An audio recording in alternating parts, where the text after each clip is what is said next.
The Full Circle Podcast. Compelling interviews and incredible tales from Colorado's western slope, from the mountains to the desert. Christy Reese and her team hear from the movers, shakers, and characters of the Grand Valley and surrounding mountain towns that make the western slope the place we all love. You'll learn, you'll laugh, you'll love with The Full Circle. Hi everyone, Christy Reese here. Welcome back to the Full Circle Podcast. I'm really excited today to welcome our guest, Doug Simmons Jr. from Enstrom Candies. Enstrom, not Enstroms, right? Enstrom Candies. Enstrom correct. Candies. Thanks for joining us, Doug. Absolutely. Thanks for having me on. Yeah, I've been really excited to get to know you better and excited to learn more about your company. And first of all, let me say, I love Enstrom toffee. I mean, I could eat so much of that. And we give it as gifts here at our office, so there's always some in our refrigerator. And so when we as realtors don't get to eat lunch sometimes, that's all we're eating all day. And it is really nutritious and delicious. Appreciate it. You got some protein in there. It's made with love, no calories. No calories. Thanks for that. Now I can eat more. Where do we start? So your current title is Vice President of Manufacturing, and you're co-owner with your brother Jim. That's correct. You have taken over running the company from your folks. We have. My brother and I still currently share an office with my dad. Uh-huh. So he's in there. He's in there most days, but I'd say 4 days a week. We're slowly pushing him out, but he's still fully hands-on. He likes to say he wants to see us doing everything, but he definitely still has his say when he wants to.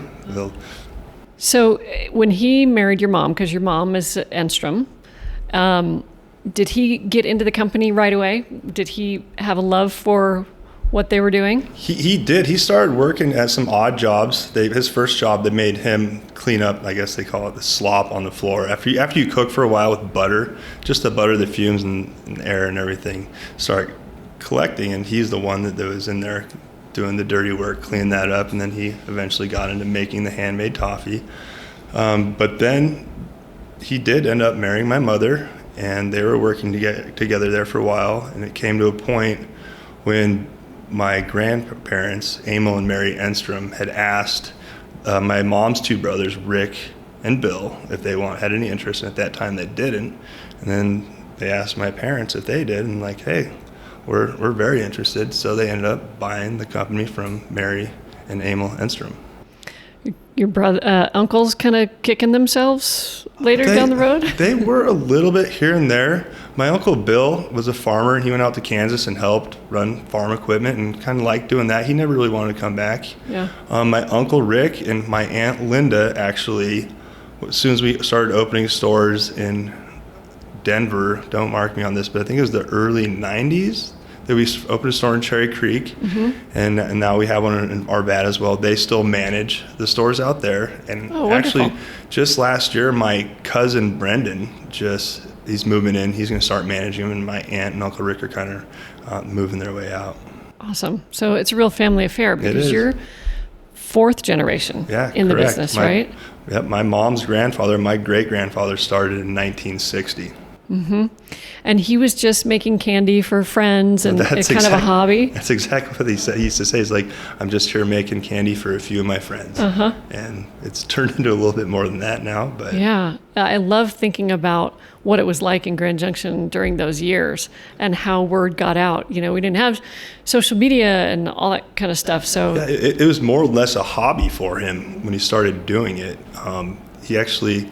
It was back when people were rationing their sugar and whatnot, and he'd have people that rationing it, giving him sugar, and he'd be just making it as a hobby, and he'd give it to a few friends here and there, and like, man, you could take this somewhere. And before you know it, he started mailing it to friends and family in different states, and before we knew it, he had a mail order company. Mm-hmm. And did he perfect that recipe for the almond toffee early on, or was it something that you all have continued to change or improve? I think that's one of the major things, and that's why my mom's still around. It's like, we do not mess with the recipe. It's the exact same. A lot of companies nowadays, you can see they want to streamline things, and you can get way more production out, get longer shelf lives when you're tweaking the recipe, adding corn syrup and different things that you don't really want on your label. We still have a clean label. It's got butter, sugar, almonds, chocolate, water, and a little bit of sunflower lecithin as an emulsifier. And we were talking earlier when you first got here about the secret to the toffee and the recipe, but you said there's really no secret. No secret. It's been white, like right in the open. We have the window there. We don't hide the ingredients. You see exactly, if you want to watch how much we're putting in, they see how much they're putting in. We'll even share the amount we're putting in if you want, but it's really the elevation is what is helping us cook that light, fluffy toffee. Because when you cook it at elevation, anything you're cooking at elevation, just boiling water, period, boils faster. So the faster you boil water, the faster you boil out the moisture in the candy. And like I was telling you, that's exactly the art of making candy, is like the temperature you cook to is going to give you the result of how much water you're cooking out. So the higher temp, the less water left over. Did your grandfather realize that was part of what made his candy so special? I don't know that for sure. I think he figured out how long he had to cook it here, but I don't know if he'd ever been at sea level trying to cook it. I don't know that. What else do you think makes the toffee so good? Do you eat a lot of it? I really don't. I catch myself having a bite here or there. I find myself eating the ice cream more common than not. It's the biggest thing with our toffee, again, is the elevation and cooking it, and it's light and fluffy. Most people, when they think of toffee, they think of like a Hershey's, or not Hershey's, but a Heath bar, or they think of English toffee, and it's like, oh, this is.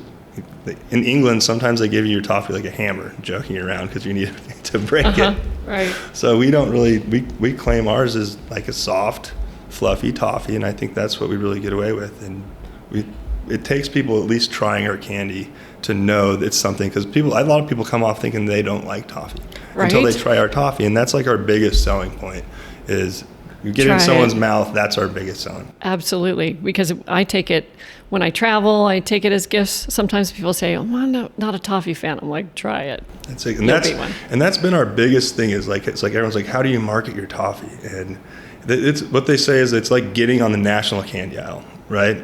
We've done that before. My brother did a great job, did a great sale, and we got into Walgreens. They're like, "Oh my gosh, we hit a home run here," and we made millions of dollars worth of toffee, and it went out to Walgreens, and we thought we were kicking some ass.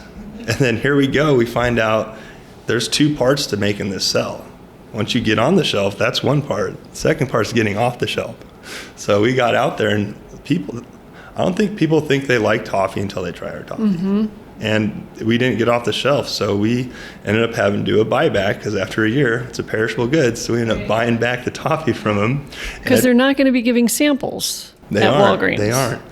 And so I think we made maybe a small amount of money, but we had to buy back a bunch, so it was not a great success. But whereas working with Costco, they do the sampling program. And that does a big deal of justice for us once people get in their mouth and get a little try of it. And talk a little bit about the QVC episode that came here. That was pretty cool. Well, we've been doing. My dad has been the one. You have to go through training to get on there, and my dad's been the one doing that. And he's been doing shows now, I want to say 6 years. And he goes out there, and this one in town was a special show because they've been going around to different states finding these manufacturing plants what they've been doing business with, and they picked us as one, and they actually came to our facility and shot the show down here. And they were in the kitchen shooting it there, and actually that's one that I was on for a little bit. So you're used to being a star around town. I'm trying. Usually I don't like cameras and microphones, so I'm getting better. I'm learning. I'm going to have to do it more. So. But that was a huge success, wasn't it? Yeah. The QVC episode? Well, just that one was great, but just we've been growing and growing, and we look at QVC as this opportunity. Yes, it's we mark down the price quite a bit. They require anyone to be on there. They're using their name to sell your product. But here we are. That's what we want, is people who don't know who we are or have had our candy to get that in their hand. Give it a try. I mean, you can't pay for marketing in a strategy like this. Even if we were giving away to get that much candy to new people who haven't had our candy. Who are going to continue to buy it year after year. That's what we've been seeing. Yeah. It's getting more and more. And you all don't just make and sell toffee. You have expanded your product line significantly over the years. Talk about how that's changed over the years, how you went from toffee and what was the next step, and love the ice cream, and then what's coming next. Yeah, so my great grandfather actually he was Jones Enstrom ice cream that he had. So it's kind of like this idea to bring back the old lore, family lore of like, oh, we used to do ice cream. So we started doing ice cream. I mean, maybe 20 years ago, and which that's my favorite thing. I catch myself eating that. We use a really high fat fat premix content to make the ice cream. Really love that. And we just make enough ice cream. We don't have a machine big enough to sell any of that online or do direct to consumer. We just do that for our local retail stores. We have two here in Junction. We just opened a new little plug. We just opened a new Montrose store today. Today? Oh, congratulations. Yep, it's in the old Russell Stover retail store there, which we're sharing the location with Home Loan. But going off topic there a little bit. But then our other products, they're not necessarily very many of them are new. My great-grandfather really liked making truffles, and we still do like the artisan things, making handmade candy canes, which you'll have to come. I'll give you a tour. You have to come see our operation. Would love that. But we still do the artisan handmade candy canes where you hand roll and then you throw it on a hook and you stretch out the candy. And it's hard to explain, but you got to come see it, but we're hand crooking them and everything. Yeah. And so I really like the sugar-free candies that you have too. They taste delicious. Yeah, I mean, we do a minimal amount of those, again, just for our retail stores, but they're made with maltitol, in which if you look online about, I was telling you about the Haribo gummy bears. That's a funny thing. Don't eat too much sugar-free candy; it'll get you. But a little bit here and there. Here and there. Better to just go with the sugar most of the time, Well, right? I mean, there's diabetic people, and some people can't handle sugar, but Yeah. we do have that option. A few things we do. And your retail stores are a really great place to shop for so many things. I mean, obviously you can go in and get a coffee, which is great, ice cream, chocolate, but you've got tea selections and gifts, and it's a great place to go in the holidays, no matter what holiday it is, because you have something themed around the holidays. Absolutely. That's something we brought in, the ice cream, the tea, the coffee. But it's just something like, hey, we are a season. Like, candy is seasonal. I mean, we do. Like, it used to be like 90% of our business during the holidays. It's all mail order, people coming in and buying our candy. But that's why we started doing coffee and ice cream. It gives people a reason to come in for an everyday thing to have, and then maybe they'd impulse buy some candy, which, and we saw it happening here and there, for sure. I bet it's grown quite a bit, though. Oh, it definitely as people has. have gotten used to. When we run our different plugs, we have I don't know if you've heard of our the July. We started the 4th of July, but we let kids come in, and if they recite the Pledge of Allegiance, we give you a cup of ice cream. That's great. Great. So you're on more the manufacturing side than anything else. How has the process of making the toffee and the candies changed, and how has technology changed what you do? See, that's what I've really found a huge interest in. This all came about. My dad has had a vision from when he took over the company. Back when he started working there, everything is, we call it batch cooked or kettle cooked. You pour it in the kettle, mix your ingredients. Once it's cooked, you pour the kettle out. You have to start the process all the way over, start cooking. It takes 30 minutes to make another batch. He had a vision. He wanted it to have a continuous cook system, meaning once you get it going, toffee just keeps coming out continuously. And he, throughout friends in the industry, through the National Confectioners Association, he met some guys who introduced him to this Dutch family, who are now good family friends with, the Tannis family. He flew out there with a kettle and all the ingredients that we make our toffee with, and showed him our process. And what these guys are, they're confectionery engineers. So they'll see a process and they'll streamline it to where you don't have to batch cook it. And my dad went out there and showed him, and a year later he's like, oh, I think we figured it out. And it took a year because they kept on, like I was telling you earlier, they wanted to have us add corn syrup. It makes making everything easier. My dad's like, we're only gonna do this if we keep the exact same recipe. And anyways, a year later, he calls my dad and is like, do you want to do this? And he's like, let's go for it. Let's try it, yeah. And it wasn't a cheap venture, and they brought down the machine from the Netherlands, and it did not work right away. It was not making the candy it was supposed to. But how'd they get it here? By sea freight. And when you come down and see it, it's a big line, and it makes about 1,000 pounds of toffee an hour. 1,000 pounds an hour. But the thing is, my dad became really good friends with the owner of this company, Leo Tanis, because there was a process there that wasn't working. But he and my dad, over like 6 to 8 months of making bad candy product, figured it out. Mm-hmm. Can you describe what the change was? It was just temperatures, and this is all something they've never done before. So, but when you come look at the facility, it's a big stainless steel coil. It's about 127 feet, and it's probably maybe 3 inches in diameter, coiled up, and it's in a big cast iron tank, and it gets hot. We have a boiler, and you have hot steam and pressure put on it, and it slowly goes up. And if you don't get it cooked right, it comes out slop. And then it goes into another cooking process. It's an oil-jacketed screw, 2 cooking screws. It's hard to explain without you seeing it. Yeah. But they finally were relentless and eventually figured it out. And so when you go down to the retail store and watch the people cooking, how much are they making in there, and what percentage of your process is going on in there? We call that our traditional toffee, and that's the handmade toffee, which has to be refrigerated or frozen. And we start actually making that in May and freezing it for Christmas. And I want to say that is about a third of all of the candy we make.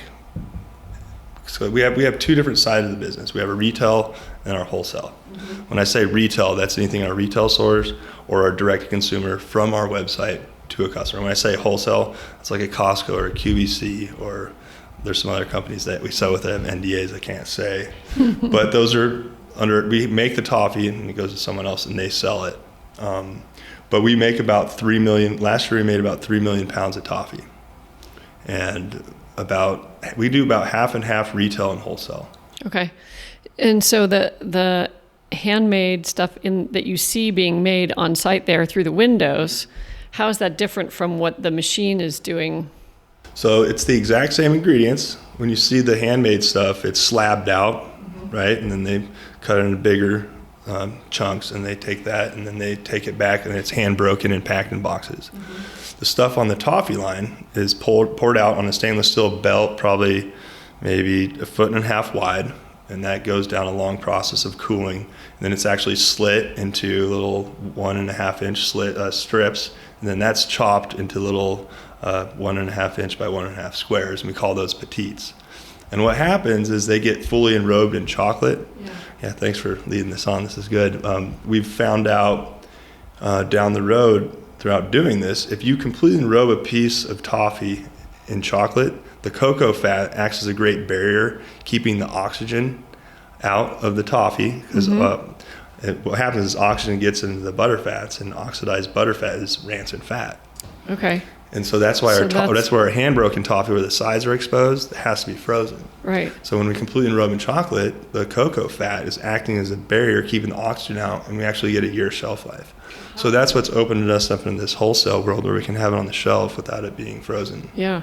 And do you still have a period of the year where you don't ship?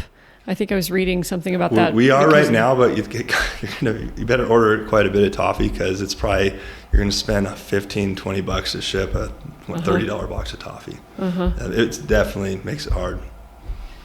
And you have a big freezer system mm-hmm. to keep all this absolutely toffee frozen. That's what it's all about. How many boxes are you have frozen at a time? I mean, I'm imagining my eyes. It's a ton. That's why I figured out there's years. That's why my dad took this business to the next level.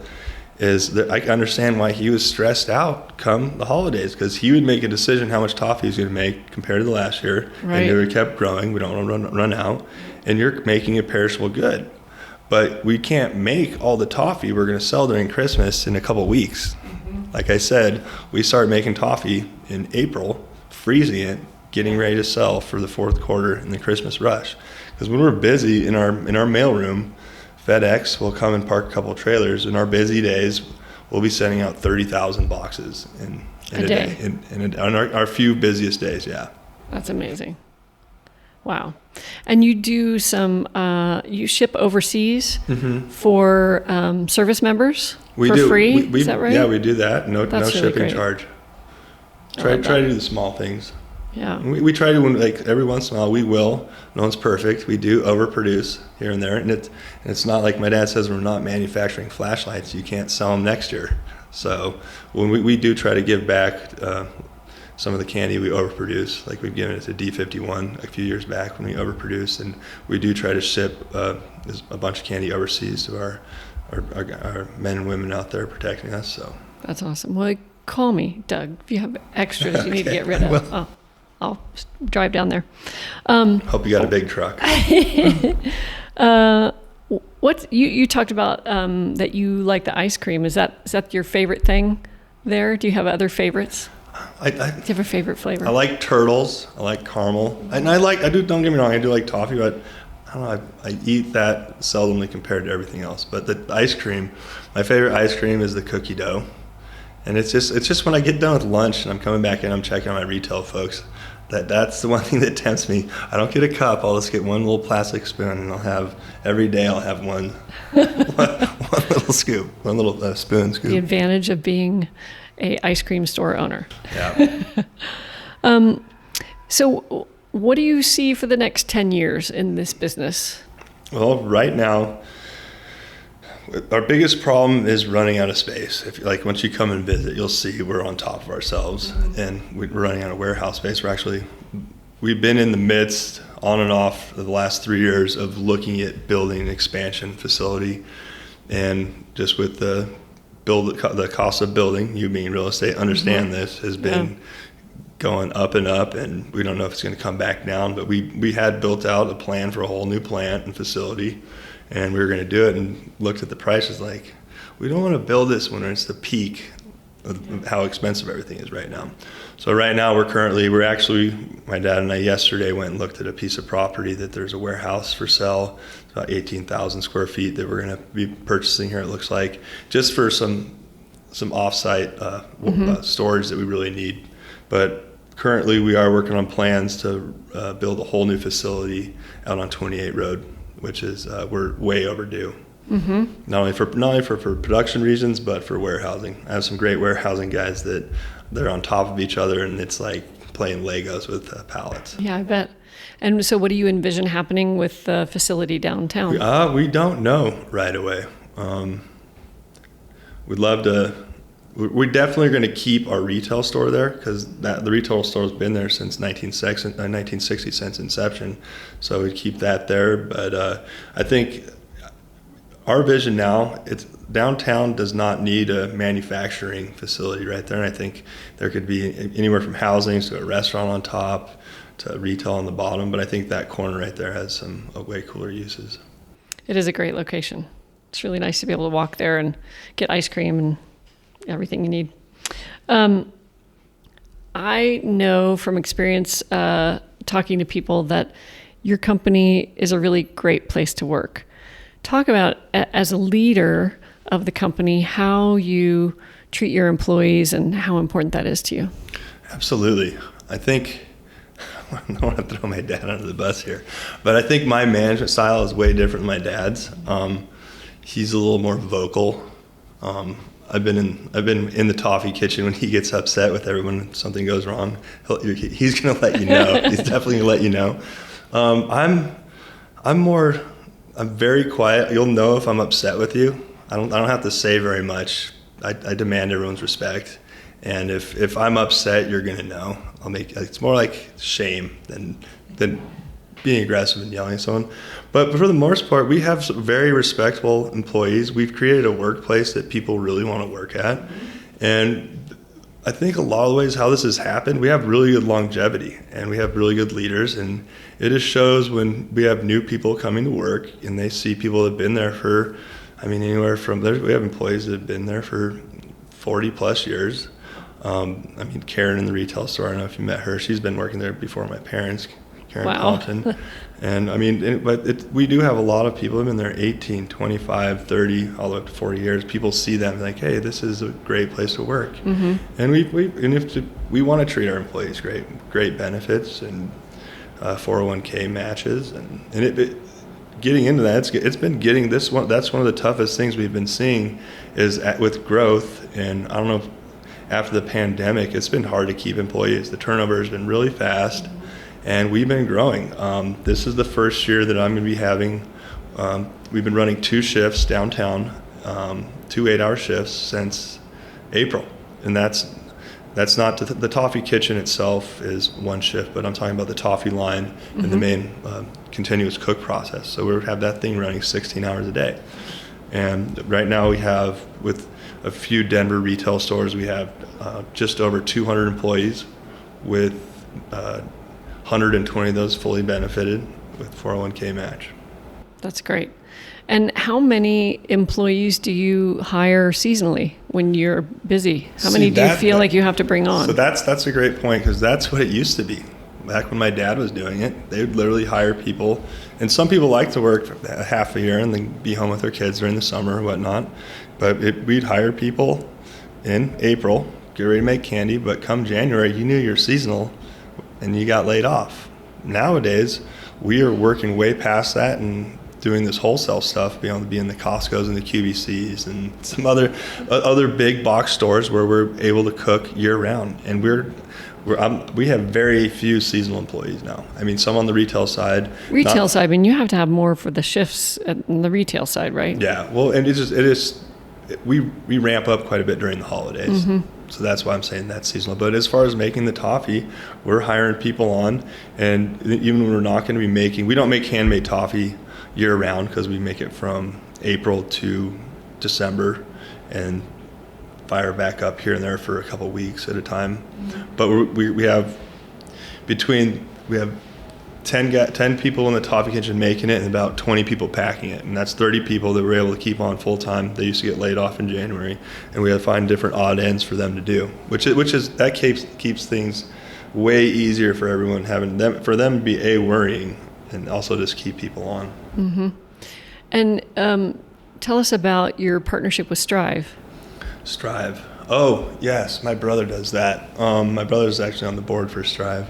It's just we have an opportunity to, I'm trying to think, give me a second. We do our gift pack boxes. So it's a box with like a 1 pound box of toffee and like 2 popcorns and a turtle. And it's like these little cutout boxes, and we have these, they are special needs, a group of people that come in, and they're actually really hard workers, and we get them in line, and each person has a role of just putting one thing in the box, and they'll set up a little assembly line, and they get in there and do it. And they come in, smiles on their faces. Yeah. It's fun to see. Is this a year-round position for those? No, that folks? Is not. That is just during the holidays. And they come in, I think it's just 1 month they come in. I think they work a shorter shift, and it's only 4 days a week.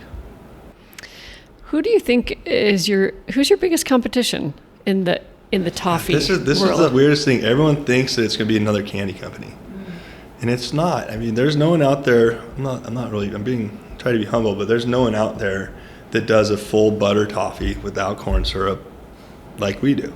Like there's a few people doing it. I mean, but they don't. There's a lot of people putting corn syrup, and it's just a different product. And even out there's enough room for both of us. But the biggest competitors we have out there in the wholesale world, and actually direct consumer, is if you go on the website, go on the internet, there's so many people out there selling different odds and ends that doesn't matter during the holidays. Like, you Google one thing, you're going to see 5 other competition things come up, like different baskets like sherry berries and 1-800-Flowers. Everyone has a presence, and people nowadays want to give something different every year for the holidays. So it's our competition is keeping the tradition. That's what Enstrom's always been, is people passing down the tradition and sending candy to their families year after year. And it's getting more and more difficult, because it used to be we didn't have a ton of competition. We had a website before Amazon was a company. Now you get on the internet. Wow. It's like people get so distracted, and they see one thing and go, "Oh, that might be cool this year," but it's like people sending, a box of fish, or there's so many different things out there that you can send during the holidays as a gift. Yeah. Well, I think there's a real sense of pride in this community about having you all here and making this great product that's shipped around the world. I think it's so cool, and I know a lot of people are super proud of it. Yes, we do. And like sometimes we still do some marketing and advertising here, but I think for the most part, we're really well known. We like to get out there. We like to give back to this community. I think that's a big thing for us, is making sure that our community is strong. I'm a big believer in that. But we spend most of our marketing dollars away from the community here because people really do already know who we are. Mm-hmm. I'm glad you touched on giving back to the community, because I know you and I had a conversation recently about, you realize that it's great that you provide jobs and you have this company that helps with the economy, but until you personally started giving back to the community, you didn't realize what an impact you could have. Absolutely. Yeah, well, it's just seeing what my parents have done is and see the joy it brings them, and it's just something I wanted to get involved with and start doing. And I've been on the Hope West Next Gen board. I'm currently on the D51 Foundation board, and I've really enjoyed. I've been on the DDA and the BID, the Downtown Development Authority. Downtown Development Authority. Mm-hmm. And that's been a blast. I really have enjoyed that. Just seeing in the past, I've been on that board for 7 years now, just seeing from when I moved back here what Grand Junction was doing to what we're doing now, especially in the development area. It's just been amazing to see the strides we've been taking. Because of the DDA, we're going out to RFP just trying to have someone look at us for a small project. Now we're able to really sit back and decide who we're going to give our money to help incentivize to do different projects. That's great. So how do you have time for all this? We make time. You know how it is. Yeah. We all make time. I mean, and that's the thing is people, all these different boards, I mean, here and there, they do require a little bit more time, but you can be surprised. People think it's a lot, but you can get out there and give back without having to take way too much time, I think. Mm-hmm. And I know you all do a lot of philanthropy and all kinds of giving in this community from the company. Absolutely. That's my mom's main role. That's pretty much all she does, is she keeps a spreadsheet of who we give to every year, and she's in charge of making sure we do a good job of taking care of everyone. And because you know how it is, once you once you start giving, they'll come back and ask again. Mm-hmm. And especially they're on other boards as well. When they're out asking people for help on donations, as soon as you ask, they're going to come right back and ask you. Well, I love it because I made an ask for the theater program at Palisade High School, and I love that. I called the company and they said, you got to talk to Jamie and she'll get back to you. I mean, it was like, oh, I'm going to the boss. Yeah. Right. Well, that's how it is. My mom's big thing at the company is because we get a lot of different school stuff, like cheerleading or sports, and then we have a bunch of 4-Hers. My mom's big thing is she's still old school. If you shoot her an email, she'll respond to you. It's like, I want you to come in and talk to me. Mm-hmm. She's not going to let you do it with a phone call. So it's like, hey, if you come down and you show your face, and she pretty much, if you come down and show your face, she's not going to turn you down. And it's so important for kids, especially to learn that skill. It's a great learning opportunity. It's like, talk a little bit about CBD and what you've done in that realm. Okay. So just being in the candy industry, we'd go to different trade shows and we'd run into our friends and different people. And with Colorado being one of the first to legalize marijuana, everyone was asking, "You're Colorado, are you doing that, right?" Yeah. And it wasn't necessarily something we wanted to venture out with until I started doing a bunch of research. And if you do marijuana, you're really held back to only in Colorado. You start making a marijuana product. This is if you get licensing. You make a marijuana product, you aren't allowed to make anything else. Like you couldn't make a regular gummy, you couldn't make a nutraceutical gummy. You're strictly limited to making a marijuana THC product. So I looked at that, and actually my dad and I sat down and had been talking with city council members. We were about to get a license to do that, and I ended up not doing it. And when you bring up CBD, we went with CBD because the Farm Bill had just passed. This was probably 2017, 2018. And with CBD, with the Farm Bill passing, it could go any state. So it weren't held down to just Colorado. Mm-hmm. So that kind of opened up the doors, and back to the Tanis family, the guys that made our continuous cook. From the Netherlands. From the Netherlands. the crazy Dutch guys. That's what they specialized in. So they make all the big machines for Jelly Belly, and they're really good at making all these different gummy machines. And they actually made a new company. Their two sons, actually their three sons, made a new company. As we ventured off, we made hybrid confections, my brother and dad and myself. They made another company called OTC, over-the-counter machines. We ended up they made a gummy machine where you can infuse CBD or any other active. And we started doing CBD, and it actually took off and is doing great for about 2 years. And then CBD just died. As everyone's seen, it was a huge craze, and it's just no longer a thing. So we had to switch gears, and now this company we found out a niche, it's called nutraceutical gummies. It's anything below a pharmaceutical. So we're doing apple cider vinegar gummies, ashwagandha, melatonin, anything from mushrooms, the legal kind of mushrooms, not the fun ones. But we really changed gears and getting into doing that. We're doing it for Sprouts and a little bit with Vitamin Shop. But it's been a huge learning experience transitioning from the CBD to this nutraceutical world. Because if you go to the grocery store, I'm sure you've seen all the different gummy supplements that you can get, anywhere from vitamin C to sleep gummies to heartburn to collagen to. And so that's something you're hoping to expand going forward. I mean, that's what we expand that company. Yeah. We're currently expanding there right now. There'll be a new building going up there, but it should be built by December. That's more for warehousing, not production. Mm-hmm. Are those produced in the downtown facility now? Nope, it's an off-site facility. It's right there. It's unmarked. It's right there, right across from north of the fire department there. I'll take you down there. You can check it out. Okay. Gosh, I'm going to get the whole tour. Yeah, I'm if we really get rocking that gummy line, we can make about 600,000 gummies in 5 days. Wow. Cool. So you go to trade shows and learn new techniques all the time, connect with other candy makers. So my brother does a lot more of the trade shows because there are a lot of sales. I go to 1 or 2 a year. And it's not necessarily more new techniques. We're not trying to reinvent the wheel. I think my dad ventured out and tried to make a lot of different candies, and we found toffee's our go-to. And I've been I'm the guy that's been taking more and more SKUs away. I think you can get people distracted. I think if you're good at one thing, you just stick with it and really drive it home. And we've been seeing a lot of success with that. But going to the trade shows, it's real, my dad calls it fog in the mirror. It's like you got to be here.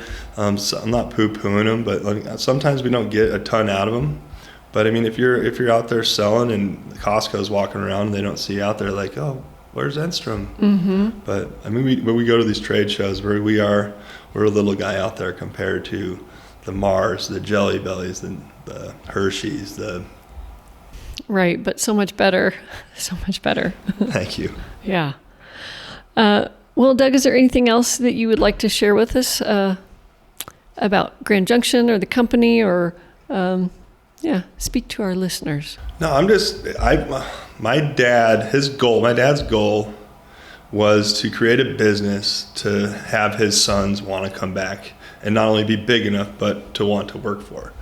And my brother and I both went to Denver University, and I graduated with a general business degree. And I wasn't sure I was going to come back right away, but I graduated in 2008, and that was a time a lot of people were laying off more than they're hiring, and I'd gone through quite a few interviewing processes. But I just realized I wanted to come back and started working here in Grand Junction. And right when I came back, I was like, leaving Denver, and Denver at that time was the place to be. Mm-hmm. So it was really hard for me, and I think I was this is 2010, so I was in my 20s, and in your 20s, you want to be in Denver. All the sports teams, everything fun was going on. And between now and then, just to see the difference in Grand Junction is just mind-blowing. It's actually fun. It was still fun, but it's a lot more fun now to see all the success we're having, all the new development, the people's interest into wanting to come here, what the university's doing. You're involved with the real estate. I mean, it's just night and day what it was 15 years ago. It is, and I think Enstrom is a big part of that. So I think when people see a nationally recognized company having as much success as you do, it's inspiring, and say, if they can do it here, so can I. So thank you. Yeah, I think a lot of it has to do with, I think I'm glad we passed the bond for the new school. I think that's going to be a huge thing. With that one in the past, I don't know what would happen, but that's really one of the big drivers to get these bigger businesses coming out here, that they want to have a place where their kids can get a good education, in the hospital. And I mean, we got the rec center pass. I think that was big. I just think we're finally on a trend here with our people here voting yes. I think we had a long streak there where everyone was afraid of change and they didn't want to vote any of these new tax increases in. And I think, I don't think I know that this happening, there's going to be a huge uptick in everything. I hope people see that and we can keep on that trend. Yeah, I agree. So if people want to order online, Enstrom.com. Enstrom.com. And go order online or go down to the store, and you can have stuff shipped all around the world. And come down and see us. I will. Looking forward to a samples, tour. and I owe you a tour, and come see what we do. I'd love it. It's pretty remarkable. All right. Thank you very much for joining us today, Doug. It's been a pleasure. All right. Thanks for having me. Thanks, everybody, for tuning in to the Full Circle podcast. Thanks to Doug Simmons Jr. And patronize Enstrom, please. Great company, great product. And we'll see you next time on the Full Circle. Thanks for listening. This is Christy Reese signing out from the Full Circle podcast.